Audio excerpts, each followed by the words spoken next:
हनुमान जी द्वारा सूर्यदेव को निगलने की कथा अत्यंत रोचक, रहस्यमयी और शिक्षाप्रद है, जो भारतीय पौराणिक परंपरा में उनके बाल्यकाल की चमत्कारी घटनाओं में से एक मानी जाती है।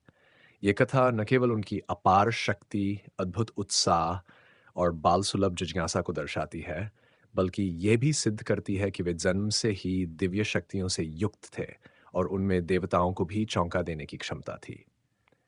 पौराणिक कथाओं के अनुसार जब हनुमान जी का जन्म अंजना और खेसरी के पुत्र रूप में वानर रूप में हुआ, तब वे शिवजी के अंशावतार माने गए। उनके जन्म के साथ ही संपूर्ण ब्रह्मांड में अद्भुत चमत्कार घटित हुए और देवताओं ने उन्हें अनेक वरदान दिए, जिससे वे अति बलशाली, तेजस्वी और अपराजेय बन गए। बाल्यकाल में ही उनकी भूख, उत्सुकता और शक्ति चरम सीमा पर थी।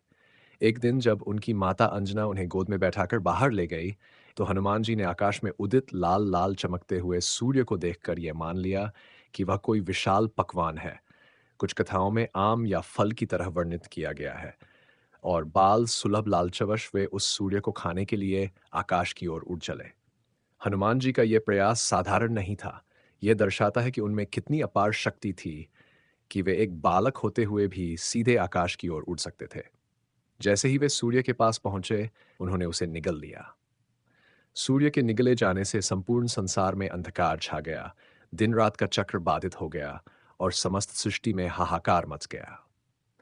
देवताओं सहित ऋषि मुनि सभी चिंतित हो उठे कि यदि सूर्य न रहा, तो जीवन कैसे चलेगा, दिन और रात का संतुलन कैसे बना रहेगा और सृष्टि का संचालन कैसे होगा।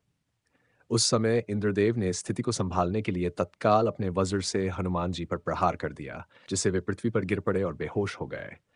इस पर वायुदेव, जो हनुमान जी के पिता समान माने जाते हैं क्योंकि हनुमान जी पवनदेव के आशीर्वाद से उत्पन्न हुए थे, अत्यंत क्रोधित हो गए और उन्होंने संपूर्ण सृष्टि में वायु संचार को रोक दिया। जब वायु रुक गई, तो समस्त जीव जंतु, प्राणी और देवगण संकट में पड़ गए।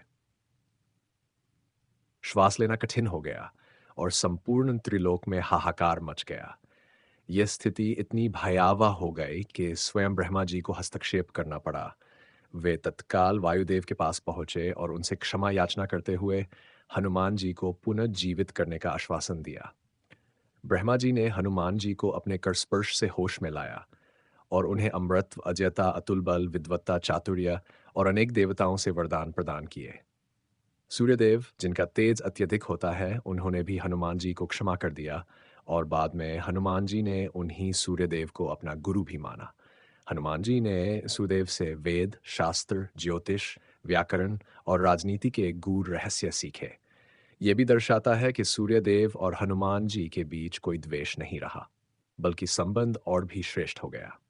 ये पूरी कथा हमें ये सिखाती है कि कभी-कभी बालक की उत्सुकता अज्ञानता के कारण बड़े संकट का कारण बन सकती है, पर यदि उसमें निष्ठा, साहस और दिव्यता हो, तो वह आगे चलकर महान कार्यों के लिए भी तैयार होता है।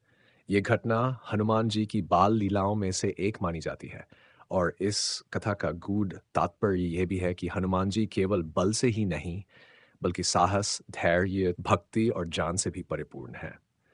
सूर्य को निगलने की कथा का प्रतीकात्मक अर्थ भी विद्वानों ने निकाला है। जैसे हनुमान जी अंधकार को हर कर आत्म ज्ञान का प्रकाश फैलाते हैं, उसी तरह उन्होंने स्वयं सूर्य को निगल कर ये दिखा दिया कि वे प्रकाश किससे साधक के लिए है, और सच्चे साधक के लिए सूर्य या प्रकाश कोई बाहरी वस्तु नहीं, बल्कि आंतरिक चेतना का प्रतीक है। यही कारण है कि रामायण में जब वे सीता माता की खोज के लिए लंका जाते हैं, तब सूर्य से भी तेज गति से उड़ते हैं, क्योंकि वे पहले ही सूर्य के तेज को आत्मसात कर चुके होते हैं। इसी तरह जब वे रामकाज के लिए प्रस्थान करते हैं, तो उनका प्रत्येक कार्य अलौकिक प्रतीत होता है,